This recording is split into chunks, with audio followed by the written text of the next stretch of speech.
สบายดีทุกคนเด้อมื้อนี้บ่าวจางจะไปนอนอยู่ที่บ้านลางนะทุกคนว่าไม่ยังจะเกิดขึ้นแล้วก็มี FC ท่านหนึงเนาะได้บอกบ่าวจางให้ไปนอนแล้วก็มื้อนี้บ่าวจางจะเฮ็ดตามคำขอของ FC เด้อแล้วก็ให้เฮาจะไปเบิ่งนํกันเลยว่าไม่ยังจะเกิดขึ้นมื้อนี้เนาะตอนนี้บ่าวจางก็มาฮอดทางเข้าบ้านนะทุกคนโอ้โหลึกลับไปเลยเด้อยู่กลางภูเขาแล้วก็เขตนี้บุมีบ้านเขาเจ้าเลย อันนี้คือทางเขาหมู่บ้านล่าง โอ้โห และเขาจะลงอันนี้มันลงคอยได้ทุกคน สั่นขนาดเลย อยู่กลางป่า อยู่กลางหุบเขาโอ้ชาวบ้านกับเขาบ่ได้มาแล้วได้มีแต่เข้ามากลางเว้นเนาะเข้ามาเฮ็ดเวียกเฮ็ดสวนแล้วก็พัดตอนแรงมาเขาเจ้าก็กลับไปนอนบ้านไม้แล้วก็ตอนเช้ามาเขาเจ้าก็กลับไปเฮ็ดเวียกคือเก่าอันนี้เนาะทางเข้าบ้านให้ทุกคนมาเบิ่งน้ำกันเลยโอ้โหมื้อนี้ว่าตื่นเต้นว่าขนาดใดพี่น้องหมู่บ้านเขาเจ้าน่าจะเป็นอยู่ลุ่มพุ่นเลยคนเห็นบ่พุ่นบอนแม่น้ำพุ่นนะอันนี้แหละทางเข้าบ้านมื้อนี้บ่จางก็ไปกับเพื่อนคนหนึงบ่จางกับบ่กล้านอนคนเดียวส่วนเพื่อนผู้หนึงไปนำ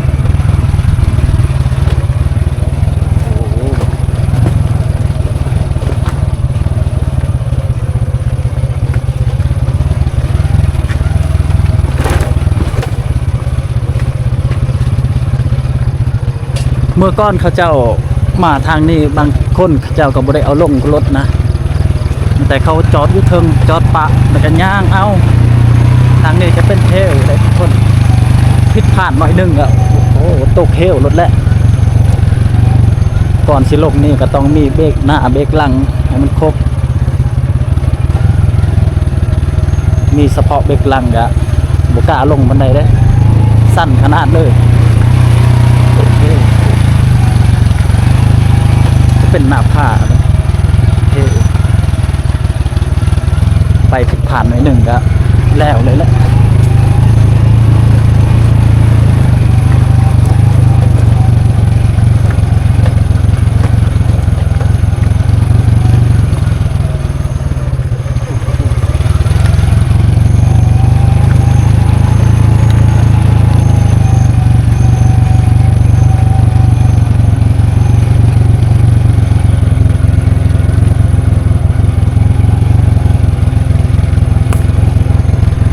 ความยาวของคอยตัวนี้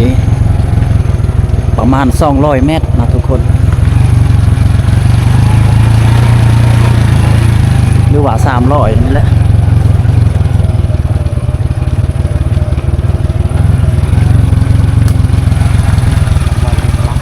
มาดูมันแตกมันหลักตอนหลัก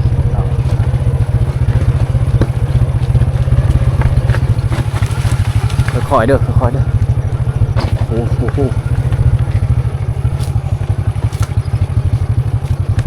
ให้เขาลงก่อนวะ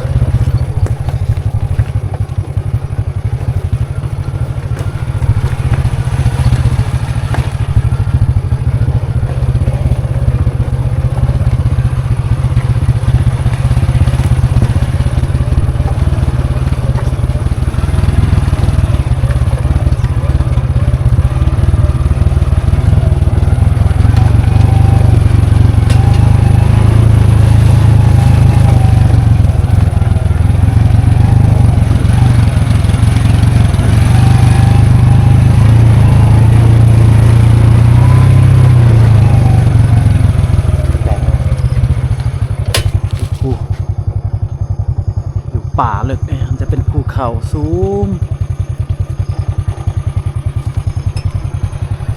นั่นเป็นป่า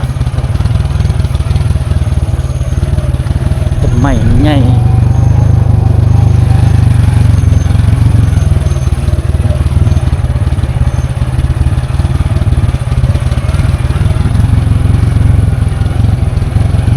พื่อสีลงนี่ครับโมเมนต์ธรรมดาเลยทุกคนต้องผูกเก่งและขับรถเนี่ยต้องสำนาน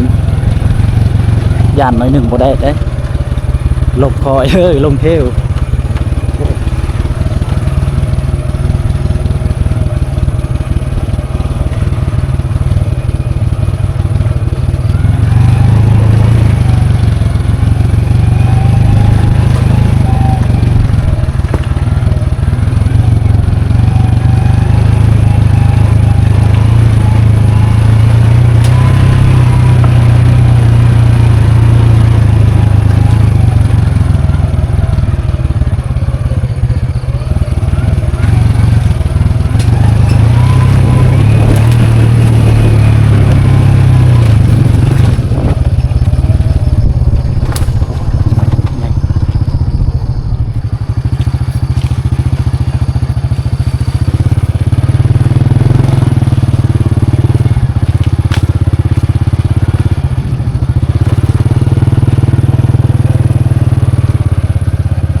และตอนนี้เฮาก็มาหอดหมู่บ้านเรียบร้อยแล้วทุกคน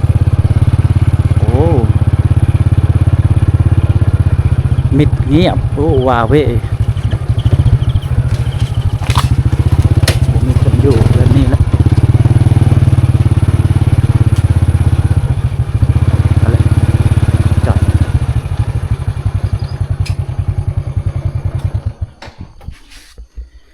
นี่เฮาก็มาหอดหมู่บ้านแล้วทุกคนโอ้กล้านอนอยู่ว่าบัดนี้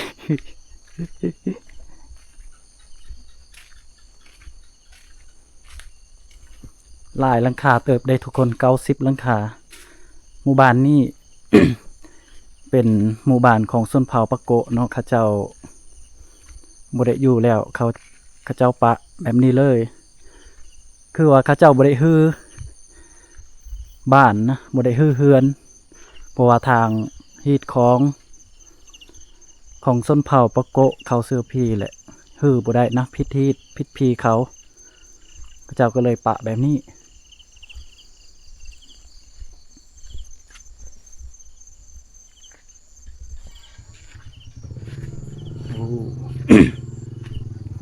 ว่าเวเดี๋ยวนี้ไก่จะค่ำแล้วทุกคนมันจะมืดแล้วได้5 โมงแรงแล้วหรือว่า6 โมงเดี๋ยวนี้จางเบาจางก็เฮ็ดตามคำขอของ FC บ่มีคนอยู่เลยเงียบก็คือทางภาครัฐเขาเจ้าเนาะมีบางคนได้ถามเบาจางว่าเป็นยังเขาเจ้าคือบ่อยู่เป็นยังคือปะเฮือนสานบ้าน2ที่เคยอยู่มาก่อนก็เสียดายไม้เฮือนต่างๆโอ้เสียงยังวะเป็นยังคือปะก็คือทางภาครัฐเพิ่นเนาะบอกให้ย้ายไปบอนที่มีสัญญาณบอนที่สะดวกสบายที่เขาไปมาบอนนี้มันลำบากคือทุกคนเห็นนั่นแหละทางเข้าบ้านกันยากแล้วก็ไฟฟ้ากับบ่มีสัญญาณกับบ่มีประชาชนเขาเจ้าก็เลยต้องได้ย้ายนะทุกคนหมู่บ้านตุ้งแตงเมืองตะโอยแขวงสารวันสปป.ลาวเด้อ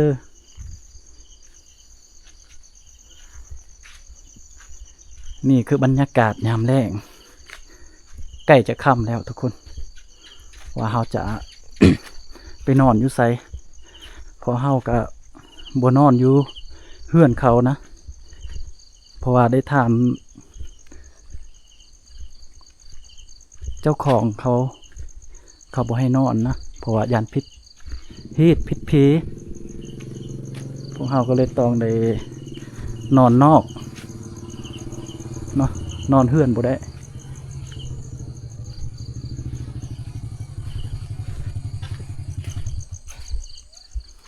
หมู่บ้านแห่งนี้ตั้งอยู่ที่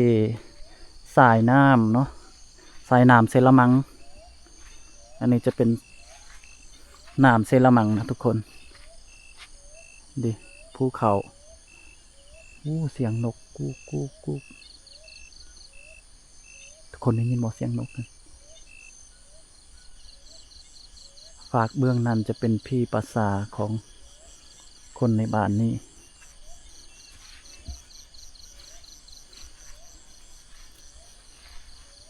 และเราก็จะนอนอยู่ที่ศาลา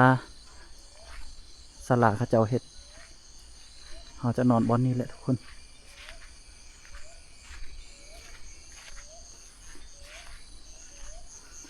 ไปตามน้ำกันเลยว่ามีหยังจะเกิดขึ้นเนาะเราจะนอนบอนนี้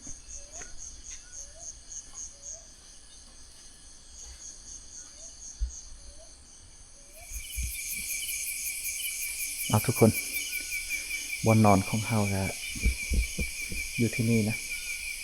คือข้างกลางเต็นท์นอนที่นี่แหละเราบ่สามารถนอนเฮือนเขาเจ้าเราก็เลยต้องนอนบนเขาเจ้ารวมหรือว่าศาลาอันนี้จะเป็นศาลาที่เขาเจ้าเฮ็ดปะตอนที่ชาวบ้านเขาเจ้ายังอยู่เขาสร้างด้วยปูน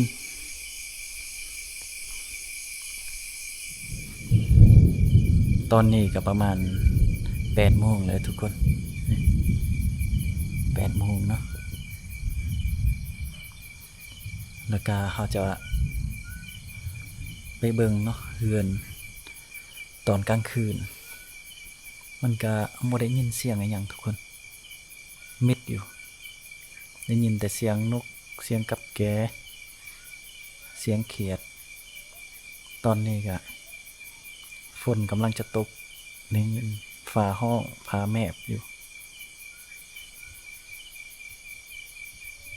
ต้องมาตัดเตียง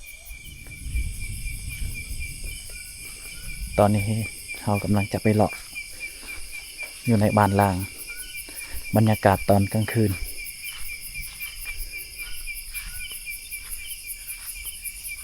โอ้โห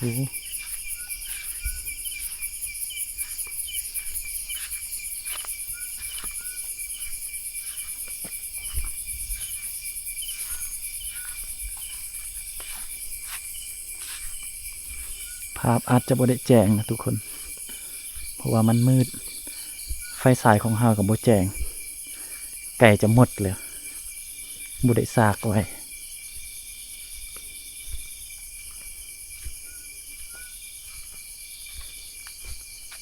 มิดเงียบขนาด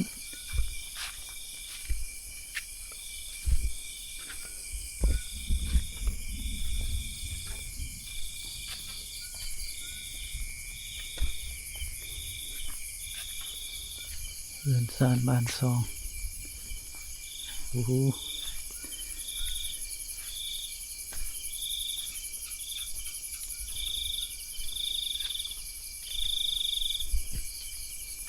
แกต่อเลยอ่างนี่แก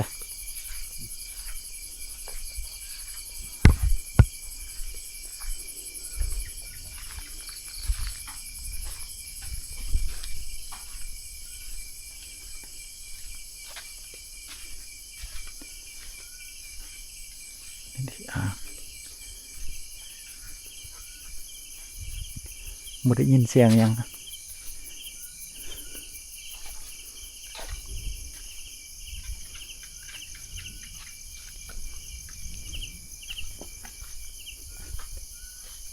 ดีเนี่ยแดนตัวเล็กร้อนนั่งตัวเนี่ยแดนเนี่ยตัวเล็กร้อนนั่งกัน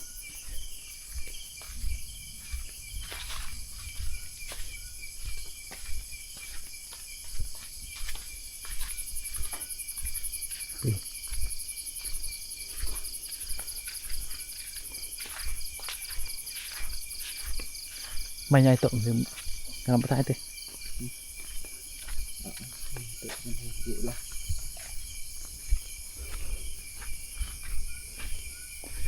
ถ่ายผู้เดียวนี่ก็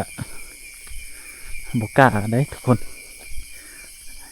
ต้องไป2 คนกล้าอยู่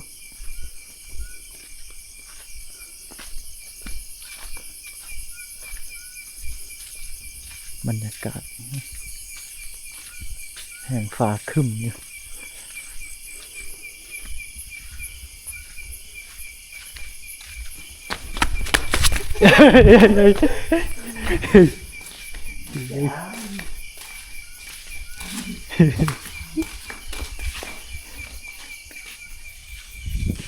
ตอนกลางคืนนะ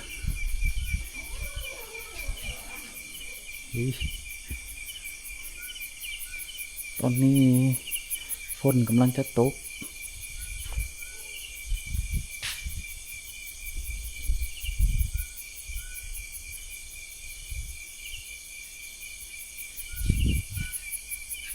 นี่แหละทุกคน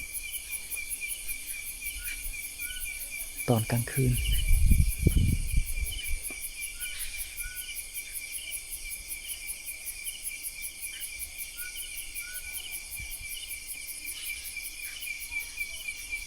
กระบุมีอย่างไรเนาะประมาณนี้แหละทุกคน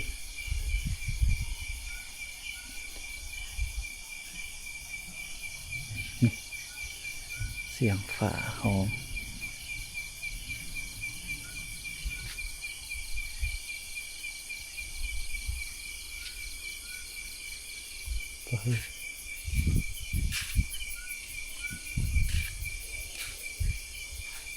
บ่าวจางกับบได้เลาะตอนกลางคืนนะทุกคนยานไฟสายมันจะหมด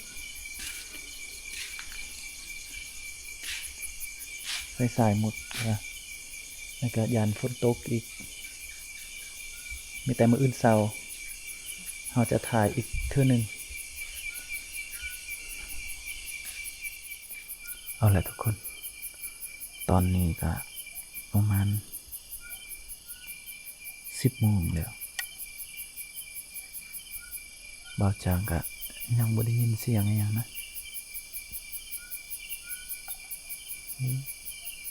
มีแต่ได้ยินเสียงนก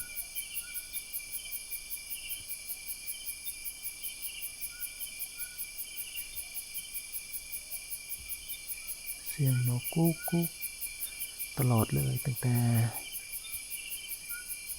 5-6 โมงจนฮอดเดี๋ยวนี้ยังบ่หยุดโอ้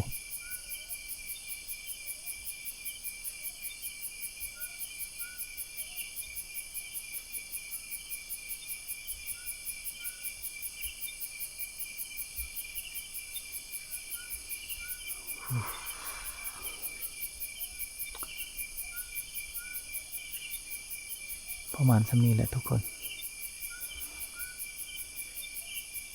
แล้วมื้ออื่นเสาร์เนาะว่าจางจะถ่ายอีกครั้งหนึ่งว่าจางจะขอนอนก่อน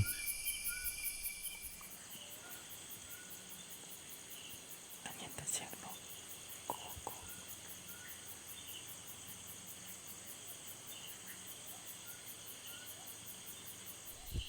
โอ้ทุกคนนอนหลับดีขนาดไหนจากโมงนี้4:30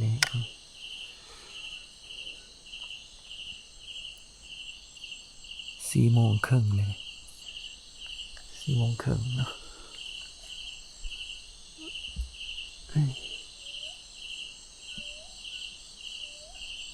ได้ยินแต่เสียงนกมืดคืนเลย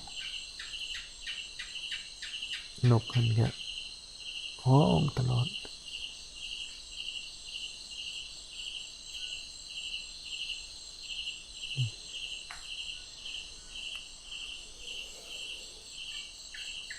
ตอนเสาร์เนาะจังหน่อยแจ้งกันหน่อยบ่าวจางจะถ่ายอีกเทื่อนึงสบายดีตอนเสาร์ทุกคนเด้อ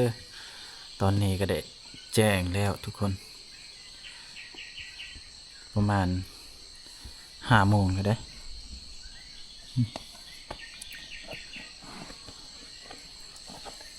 บรรยากาศตอนเสาร์โอ้โหนี่แหละที่นอนของเราเมื่อคืนนี้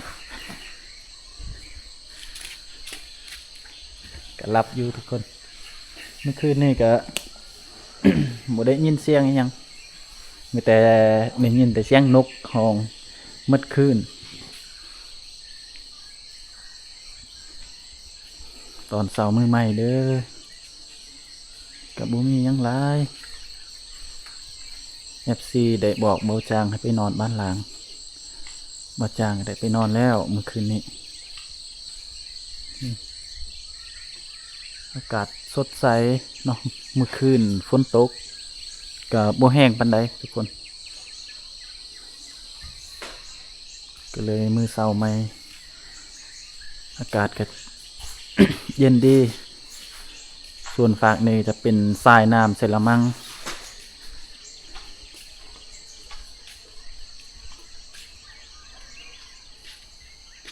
มีภูผ้าป่าไม้ถือว่า คักหลายนะทุกคนอยู่ที่นี่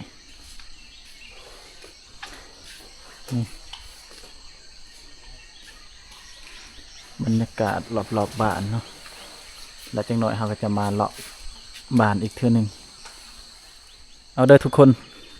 ตอนนี้เบาจางจะไปเบิ่งอีกบ้านเนาะสำรวจอีกบ้านเทื่อหนึ่งแล้วก็เบาจางจะกลับเลยอันนี้คือบรรยากาศตอนเช้าเด้อบรรยากาศตอนเช้าอากาศดีเพราะว่าฝนได้ตกแล้วรู้สึกว่าอากาศเย็นแน่จักหน่อยฝากเบื้องนั้นจะเป็นปราสาทได้ทุกคนปราสาทของชาวบ้านเมื่อก่อนเนาะ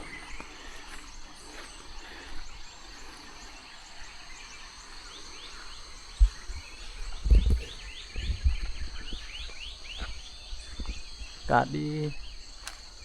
โอ้โห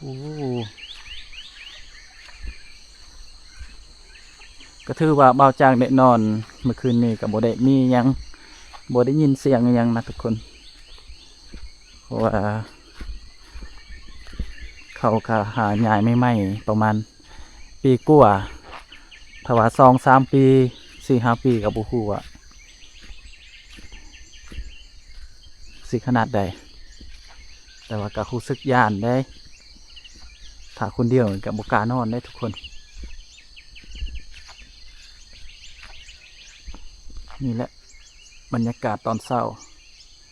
ของหมู่บ้านห้างหมู่บ้านที่บูมีคนอยู่โอ้ตอนเช้านี่ถือว่า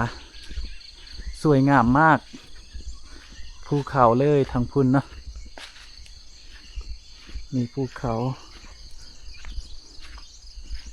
ชาวบ้านเขาเจ้าก็รู้สึกเสียดายได้ทุกคนไปเข้ากับบุได้บุหูว่าสิเฮ็ดจังใดเนาะเพราะว่า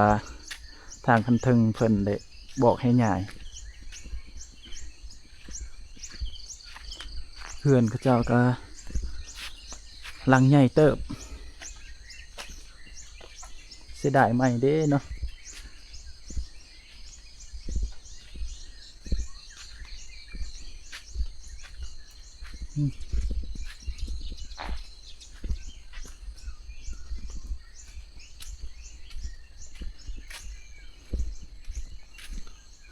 บรรยากาศยามเช้าเด้อ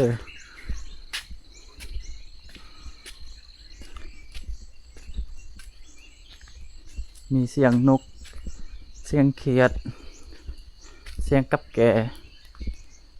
ม่วนอยู่เลยมีเสียงนก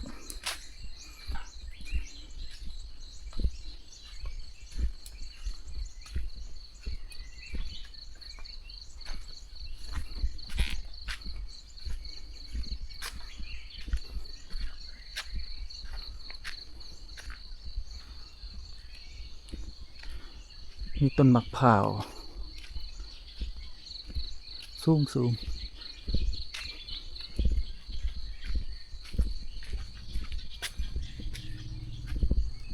นี่